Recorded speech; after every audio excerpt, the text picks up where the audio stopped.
3 ദിവസത്തെ സന്ദർശനത്തിനായി മുഖ്യമന്ത്രി പിണറായി വിജയൻ ഒമാനിലെത്തി.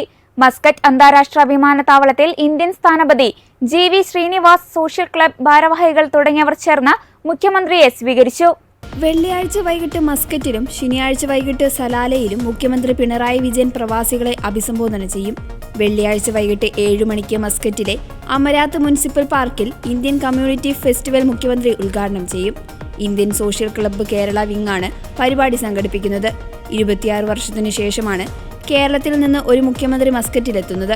ഇതിനു മുൻപ് 1999-ൽ EK നയനാറാണ് അവസാനമായി മസ്കറ്റ് സന്ദർശിച്ച കേരള മുഖ്യമന്ത്രി. സലാലയിൽ നടക്കുന്ന പ്രവാസോത്സവത്തിൽ പങ്കെടുക്കാനായി മുഖ്യമന്ത്രി നാളെ സലാലയ്ക്ക് പോകും. ഗൾഫ് സന്ദർശനത്തിന്റെ ഭാഗമായി മുഖ്യമന്ത്രി സന്ദർശിക്കുന്ന രണ്ടാമത്തെ രാജ്യമാണ് ഒമാൻ.